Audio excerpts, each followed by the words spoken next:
our 6th episode, and this is Eto Na Nga Sis. The podcast. And I'm Empress. And I'm Queen. And we are the Shook Sisters! May pakembat pang gano'n. Naalala ko, ginawa mo yun dun sa first episode. Natuwa ako gumanon kayo. So, this episode.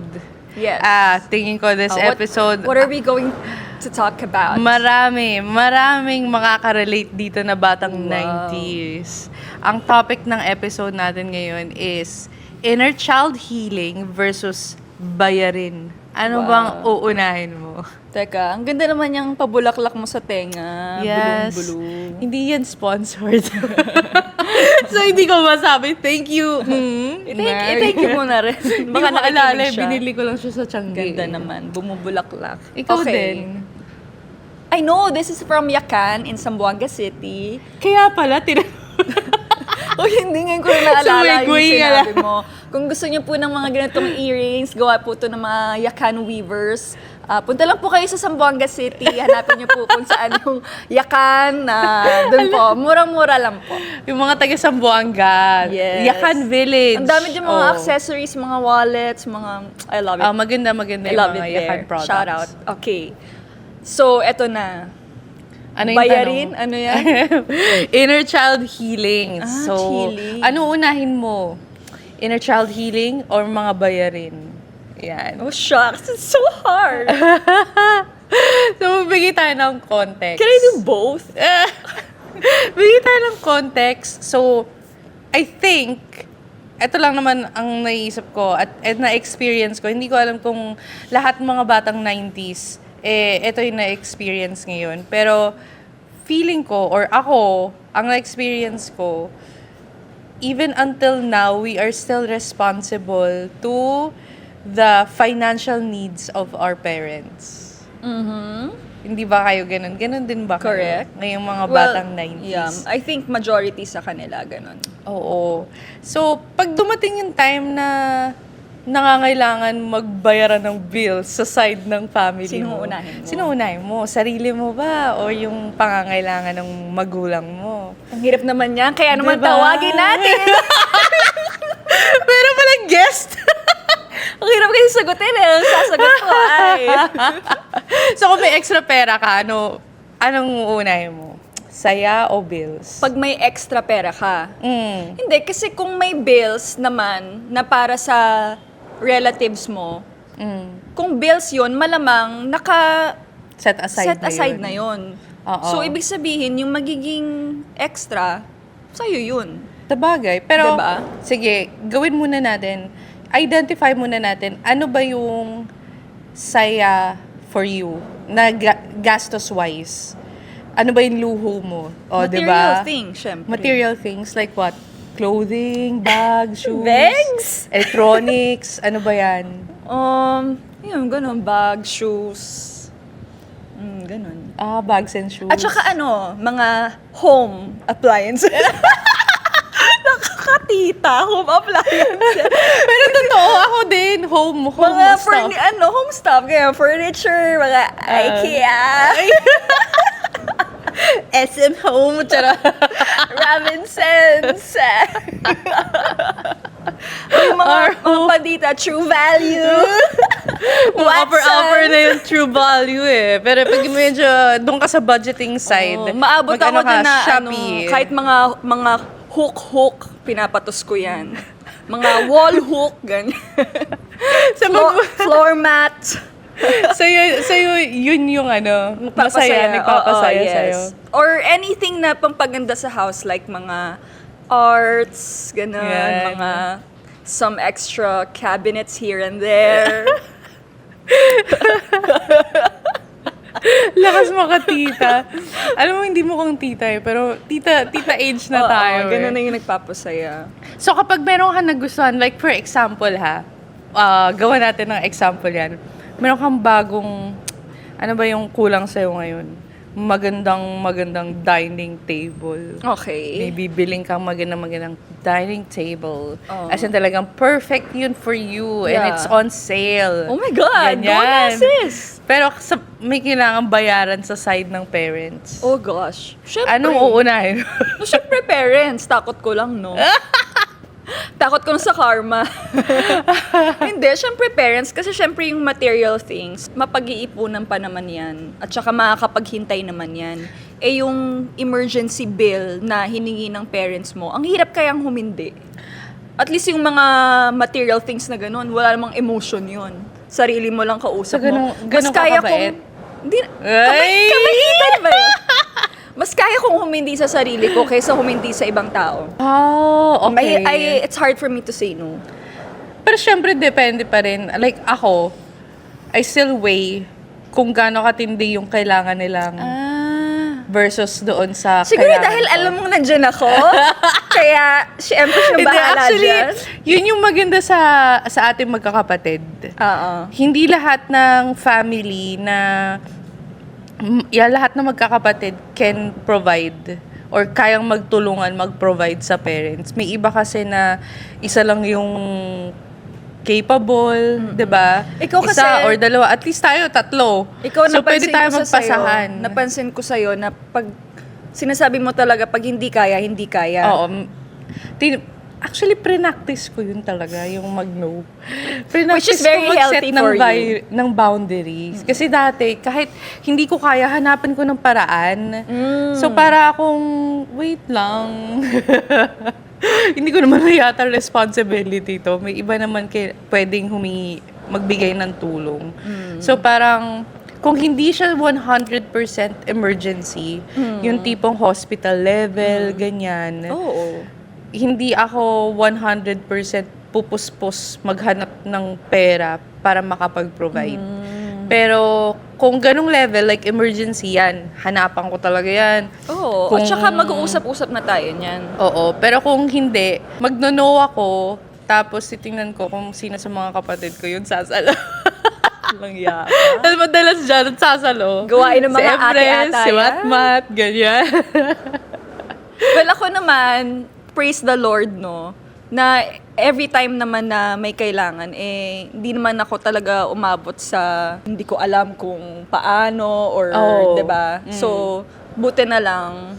Yun nga yung We're sinasabi ko blessed. maganda sa Kaya atin. hindi rin talaga ako nagno-no. I mean, siguro, we just have enough. Well, hindi sobra, just Oo. enough. Parang kaya ko munang ipagsantabi yung sarili ko para lang may mabigay. Yeah. Hindi kasi lahat nga, katulad ng nasabi ko, hindi lahat ng magkakapatid can give. Like, may mga friends ako na, talaga isa lang sila na Provider. kayang makapag-provide dun sa needs ng parents nila. Yun yung mahirap. So, sobrang hirap for them. Blessed na rin Oo. tayo na tatlo Oo, tayo. tatlo tayong Ngayon, apat nagsasaluhan. na. Ay, apat na! may work-life first. Yung bunso namin. medyo Working na siya. tumataas na yung budget. Oo. At saka ang hirap din sa yung mga material things kasi parang pataas na rin yung mga nagugustuhan. Parang ang mamahal na rin ng mga bagay na gusto mong bilhin. Totoo. Kaya kapag nagno ka sa sarili mo, parang ang hirap, ang sakit. Pero syempre, it's also in the Bible naman na mas kailangan natin tulungan ng ating parents. Ano yun hindi mo nabibili dati, na parang pangarap mo lang dati, na kaya mo nang bilhin ngayon? Safari chocolate, toffee lock, kahit ilan pa yan. Saksakan sa mukha nila.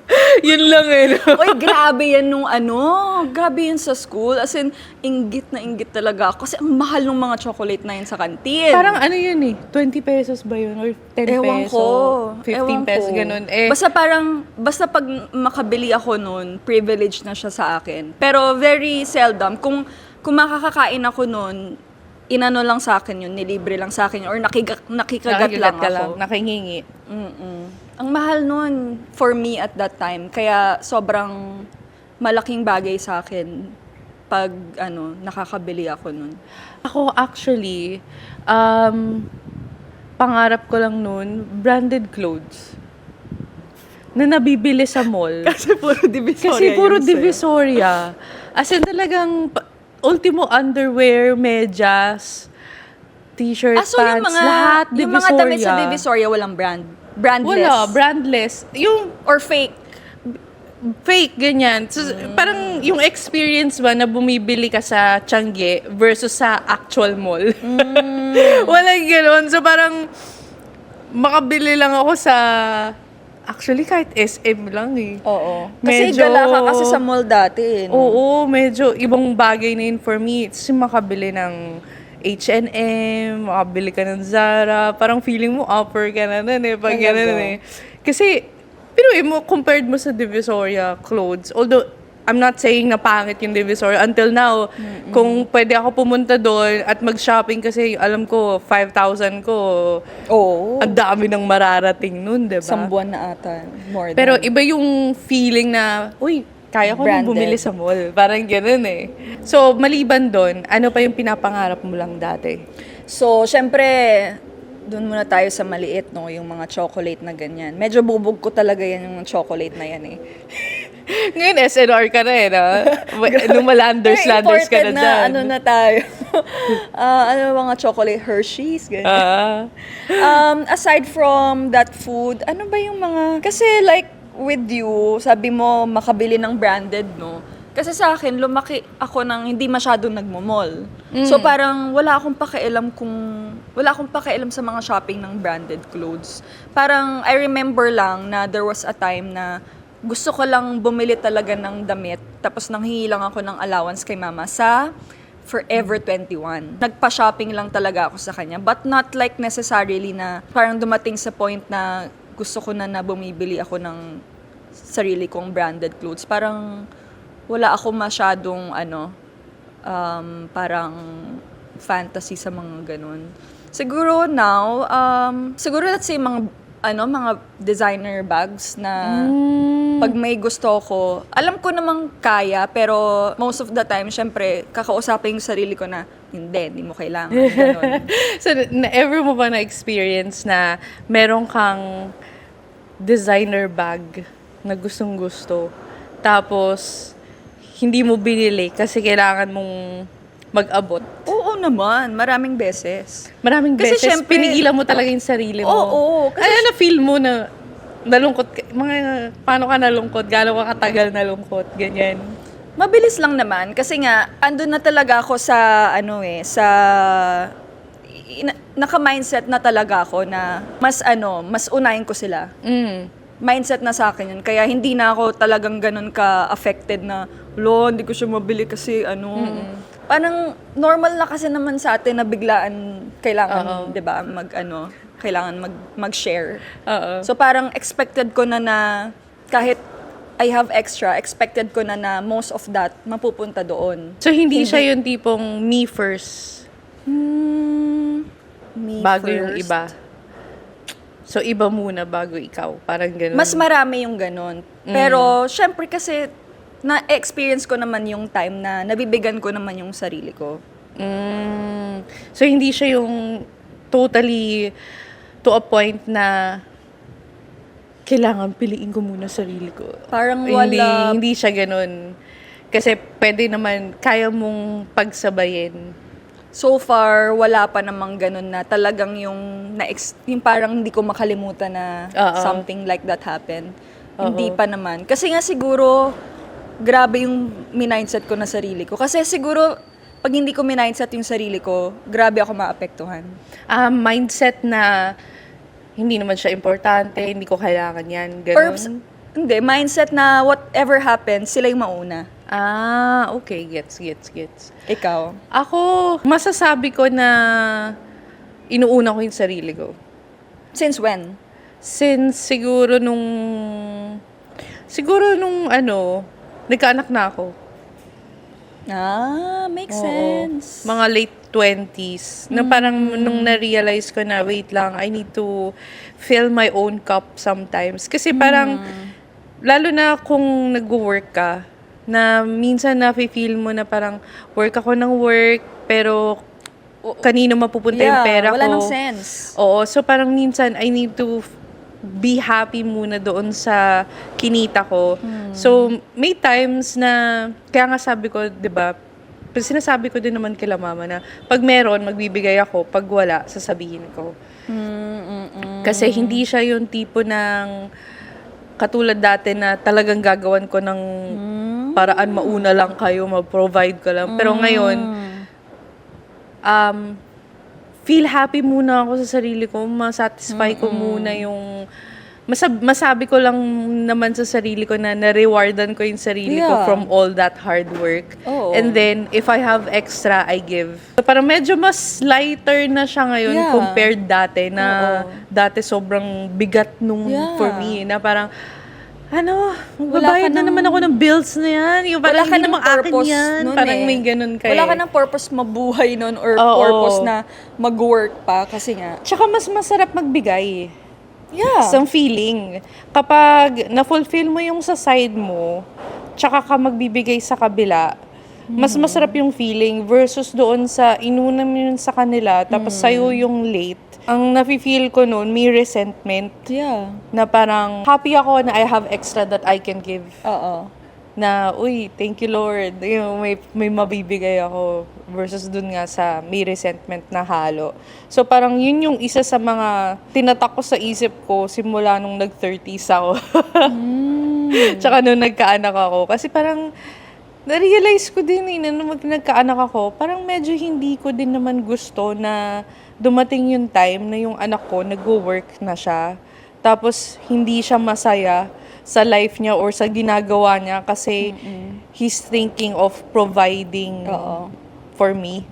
Na parang ayoko naman ma-experience yun. Siyempre ako as a mom, gusto ko makita, gusto ko mag-provide sa kanya, gusto ko makita na, oy, naging successful siya kasi, or I gave him this chances to, yung parang, ginalingan ko mag-provide for him, kaya nakakapag-aral But he siya sa doesn't- magandang oo. school, maganda yung opportunity niya.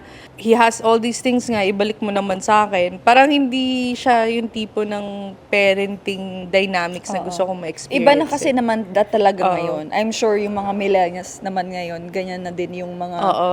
yung thinking nila. Kasi Yung- nga, yung parents natin, Oh, di ba? Di ba nauso yun? ganun yung thinking nila na parang you have to give back. Which is, for me, there's nothing wrong with that na if sabihan ka ng parents mo na Magbigay you ka. have to give it back to me. Kasi may sense kasi like now na na tayo, mother na tayo, parang may Ang mahal. may thoughts Ang mahal na na ginagastos ko sa'yo, ang mahal. Tapos yung natin, yung sacrifices natin, Oo. yung minsan, kinakalimutan na natin yung sarili natin, mauna lang sila. So Oo. parang, it does make sense na kung masabi man yun ng parents natin na give it back to me naman. Kasi parang, ikaw, nagwo-work ka na, tapos ako, pahinga na ako ngayon. Parang kahit papano naman, ibalik mo naman sa akin yung iba na parang Oo. ginugol ko para sa'yo. Parang okay lang yun for me as long as gusto mo, willing yung anak mo. Oo, willing at yung anak. siguro, Hindi maganda sobrang yung- sacrifice yung dating. or maganda yung pagkakasabi mo. Or hindi mo ifo-force. Oo, yun. Ang mahirap kasi yung may pwersahan na kailangan ganito. Oh, may trabaho ka Tsaka na. yung Dapat ipapamukha mo yung ginawa mo as a parent na pinalaki kita, binuhay kita. Di Yun ko yung- nagawa to because of you. Oo, yung mga sisisihin ganun. mo. Oo, Yun yung sisisihin medyo ka. mali doon. Pero if like syempre if kailangan na nung parent talaga manghingi, Oo. syempre sino pa ba ang hihinga niya kundi yung anak lang naman niya, Oo, diba? totoo yan. Na tinulungan, pinaayos naman niya ng pagpapalaki. So, I think there's nothing wrong with that. Siguro kung paano lang talaga yung approach. Actually, naging uso yan eh. Parang naging uso yung topic na yun na parang wag gawing investment yung mga anak, oo. di ba? So Oo. parang, Natulfo-tulfo pa nga. oo. Diba? Ako, ang take ko doon, wag mong gawing investment yung mga anak. As a parent, Oo. wag mong gawing investment yung mga anak. Pero yung mga anak, if you have extra, Yeah. and it feels good for you to help and to give to your parents, do it. Give back lang. Give back. Oo. Kung feeling mo na sobrang, alam mo yun talagang mamamatay ka na sa sobrang lungkot, sa stress, sa pressure of giving to your family, baka kailangan mo mag-pause Oh, tsaka, and think. kung wait lang, healthy pa ba to for me? Kasi minsan may times na kailangan unahin mo yung sarili mong mental health. Nagiging ganun lang yan if nakakalimutan mong bigyan yung sarili mo. So, it's katulad nung sinabi mo na nag-change ka na when you reach 30. That's also really important na magkaroon ka ng me time or mag-say no ka or unahin mo yung sarili mo bago sila. Malaking bagay din yan. It's just that may ibang tao din like me na parang ayun nga na mindset ko na yung sarili ko na sila muna talaga parang ano ko na hindi na siya dramatic for me, parang accepted ko na siya parang na normal na ito siya. na yung reality ko and mas okay din ako like that, parang gusto ko rin yung ganun kasi parang totoo yan. mas masasaktan ako if ako yung magno-no. So parang apektado din yung mental Tsaka hindi mo health rin ko. naman talaga matitiis na, lalo na pag halimbawa sa food, hindi mo naman matitiis na hindi sila kakain. Oo. So Or parang, wala diba, silang kuryente, magutom wala ka na silang lang, tubig. Huwag ka na lang muna magpa-grab for how many weeks para lang may pang-grocery. Yung parang Yung mga ganon. simple things. Ako, for me, as long as I can give yung, diba, sabi nga na, Maslow's hierarchy of needs. Pag nandun sa part na pinakauna, food, shelter, electricity, clothing. Provided lahat yun. Kung provided lahat yun, I can say no to other things. Yeah, correct. Yung tipong, hindi ko naman kailangan bayaran mag-travel sila. Yung correct Kung basta, kaya ko mag-provide for yung food, necessary for things yung mga necessary lang. things, ganyan. Yun lang, yun, kapag sumobra nga, yung ibang side naman of the relatives or family na sobra naman. Oo, diba? sobra. Yun naman ang... Nakapag-travel ka, dapat sila din nag-travel. Yung mga Oo, ganun, di ba? Or ang ibibigay mo yung luho. Oo. Ang hinihingi yung luho. Oo. Yun, iba naman din sa akin. Yung like, if I have super daming extra, go. Oo. Pero pero never naman nangyari sa atin yung kaya Na sobrang extra. Oo, never naman nangyari sa atin yun. Oo. Kaya siguro ganun din yung mindset ko kasi I always believe na mabibless naman ako pabalik. Parang Bumabalik din babalik kasi. naman din kasi What siya. you Parang, give out comes back. Minsan more than pa. Oo. Totoo yan. Doble-doble. Tsaka, it's always the Lord na hindi ka naman papabayaan as long as parang happily ka talagang Nag-give. nag-give, nagsiserve. So parang kahit ano yung mawala sa'yo, parang you just have to have faith na si Lord na lang bahala. Kung ano yung mawala sa akin, di man yan for me right now. Pero Yeah. andyan naman si Lord, so siya na lang bahala Siguro kung ano yun man yung yung mawala sa akin. magandang mindset talaga, no? Kasi sometimes, lalo na nung naging topic siya, 'di ba, na madaming providers na nasa stress, nagkaka-anxiety, nagkakaroon ng matinding pressure doon sa family nila. Siguro yun yung difference sa iba na happily nagbibigay. I'm not saying na hindi valid yung mas stress sila, na magkaroon sila ng anxiety sa pressures ng family. Kasi hindi mo rin naman alam kung ano yung pressure na binibigay ng family nila financially sa kanila, 'di ba? Pero may iba kasi na ganun yung way of thinking na parang, God will provide. Yeah. Na hindi naman ako papabayaan. Kahit na sabihin natin, hindi ko makuha tong gusto ko ngayon because I need to provide to my parents or my family. Eventually, bibigay din ni God Yeah. sa akin yan. So parang changing the way we see things, how giving and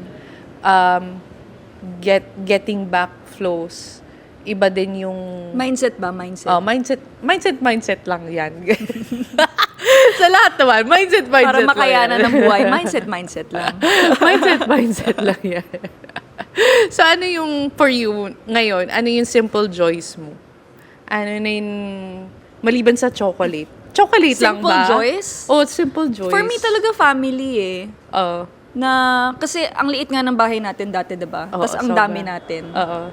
So parang growing up na, tapos nakatira pa tayo sa isang maliit na street na parang kung hindi mo ka mag-anak yung nakatira doon, Ewan ko na lang. Kung sino parang yun. feeling ka mag-alak. Yung gano'n na simulang baby ka hanggang lumaki ka, sila na yung kapitbahay mo. So parang feeling relative mo na rin sila. So parang growing up, ganun tayo lumaki na parang close yung yung people around us. So parang nadala ko siya na ayun, like now na may kanya-kanyang life na tayo, kung saan-saan na tayo nakatira, hiwa-hiwalay na, parang I really make sure na kahit papano, magkikita-kita pa rin tayo. Tapos, ayun lang, kahit konting kwentuhan, kainan, Board game. board games, Oo. oo, yan. Parang yun na yung, hindi pala simple, no? Kasi magastos. Ang dami natin. Magastos Pero at kumain. least yun, di ba? Hindi siya material things na kailangan ipag-shopping mo isa-isa. Oo, Hindi siya ganun eh. Actually, yun nga yung notice ko sa atin lalo na nung Christmas. Yung regalo natin sa isa't isa, hindi siya yung tipong dapat branded. Dapat na branded or dapat kilalang brand or yung tipong, wala, gusto lang, tingin ko, ito yung bagay na magugustuhan ni Empress. Hindi. Or Actually, tingin ko, ito yung nag-expect bagay ako na ng- magugustuhan ng... Nag-expect ako ng Balenciaga from you. Tiliga. Lord. Balenciaga? Ano pala kuha ko sa'yo? Bigyan mo muna ako Balenciaga bago kita bilan ng Balenciaga. Anong simple joys mo? Simple joys ko, actually yun din. Pero more on... Hindi, ibang answer. Huwag magayahin yun sa akin. Ito na nga, babaguhin ko na nga. More on, eating out. Gastos. Kasi, well, yeah. Pero Eating out with family and friends. No? Oo, kasi... Ketchup, coffee, Alam mo coffee. ba yung growing up, ang pinaka-luxury food na natin is Kenny Rogers. Totoo. Yun na yun, talagang top of the line na yung Kenny Oo. Rogers. So parang, May budget kapag nag-Kenny Rogers. pag may sweldo, Jollibee, McDonald's, ganyan.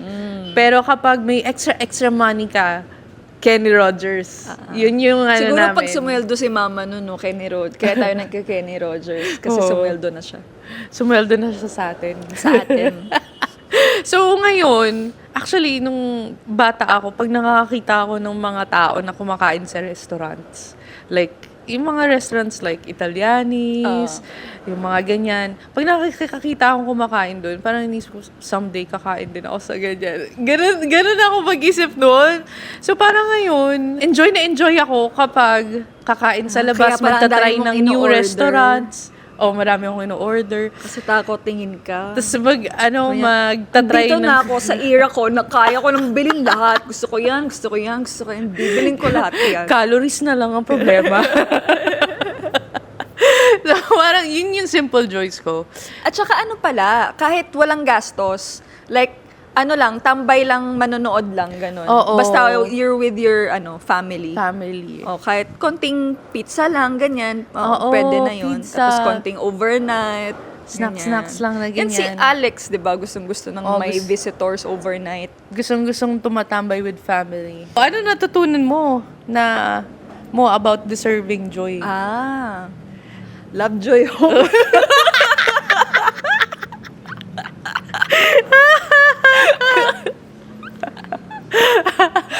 Alam, si Coco ang sa akin talaga. Realize na love, joy, hope talaga. Hindi ko. Paano binabalance ang healing at responsibility? Well, I think nasagot mo naman na yun eh. Parang si Lord naman. Kasi nga nagbaba- sabi mo, 'di ba, si Lord na bahala. Tapos Oo, ako naman. parang tinatry ko nang hindi i-control everything. Parang I think I used to be like that na ando nga na sa surrender phase. siguro. Yan. Parang dati parang gusto ko control lahat decisions ko. Pero ngayon parang ayun tama, surrender na parang bahala na kung mawala man to, I'm sure may kapalit. Oo. Mga ganyan. Actually, yun yung isa sa mga healthy way of thinking na parang having that belief na ganun katinding faith na pwede ka nang mag-surrender na okay lang if I don't get it or if I get it. 'Di ba? Kasi I know hindi naman ako papabayaan. At saka sanay ako na someday ibibigay din siya. Oo. Kasi proven and tested siya sa akin na parang, kunwari, today, I wanted this hard to reach na something. Totoo. Tapos, alam kong hindi ko siya afford or hindi ko siya makukuha today. Pero I just know in my heart and in my soul Uy! na makukuha ko din yan. Hindi ko lang alam kung kailan. Pero ay, proven and tested na nakukuha ko naman siya. Kahit yung iba, years na yung dumaan na, nakuha ko siya after how many years? So, without me knowing how. Oo, So parang totoo. tama ka, yun yung sinabi mo na surrender kasi parang ilang beses na rin siyang napakita ni Lord sa akin na hindi lang niya masasabi kailan, Oo. pero ibibigay niya. Basta just do the right thing. So more on, tag dito, yun yung nagbibigay ng peace of mind. Sabi nila, yun yung nagbibigay ng peace of mind sa mga tao. Kasi sometimes, we really cling into something na hindi natin nakukuha. Or we try to control things. Oo, we try to control things. But at the end of the day, may mga bagay talaga na we cannot control. Although, syempre pagdating sa pera, sometimes you have to control yourself sa spending. Pero getting more, kasi di ba minsan hindi mo alam eh. Parang, gusto ko makabili ng bahay. How do I get more money to buy this? Paano ko magkakaroon ng more projects, more work, or more sideline, or more clients to get this? So, minsan, dun mo ipapasok yung surrender. Dun mo ipapasok yung matinding faith na someday bibigay din ni Lord sa akin yan. Na may hard work ka, hindi Oo. yung puro faith lang. Lord, Baka puro faith Bike lang. enemy. Faith. Wala namang work. pabuhos naman 1 million dyan. Hintayin ko na lang. I'll be here. I surrender. Totoo. So, healing and responsibility can coexist. I think that's what we want to talk about, na parang kaya mo naman mag-provide, and at the same time, kaya mo din pahalagahan yung sarili mo, yung inner child. So, ang healing mo. lesson for this episode ay, mindset ba? Mindset. mindset lang yan. Kilos din. Mindset ba? Mindset. Love it. Mindset ba? So, So, ayan na nga. ayan, ito, umabot na. Eto Kapag na nga. umabot ka dito sa huli, yan. Meron Eto na naman na nga. pa trivia si Empress sa'yo. Eto Ano na nga. yan?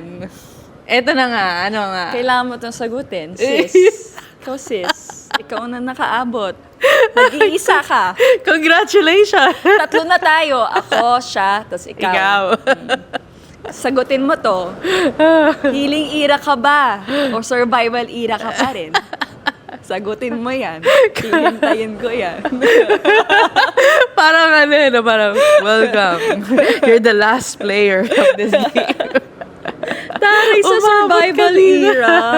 At saka sa healing era. At kung umabot ka dyan sa question na yan, tandaan mo, meron din 5 stars na pwedeng ibigay dito sa Spotify. At dahil dyan, At mag-thumbs up dito sa YouTube channel na Empress at mag-follow para ma-update ka kapag meron kaming new episode. kaya naman, lika na. Sama ka na dito. Comment ka naman. But if you have other suggestions or may stories ka about itong inner child healing era mo versus bills, ayan ba, ano ba uunahin mo kapag meron kang story about this, kung paano mo nagawa yan. Yeah, we'd love to hear about Yeah, we'd love to hear about it. You can message us on our Instagram account. Eto na nga, sis, at TikTok. Or Huwag you ka lang can... masyadong mag-open up kasi medyo... Malay mo, siya na yung pinag-uusapan natin next episode dahil sa kwento niya, diba? mahaba yung masyadong open up mo, medyo di carry. O siya, ito na nga. See you on the next episode. Thank you guys for everything. For everything. Love, joy, hope! Love, joy, hope.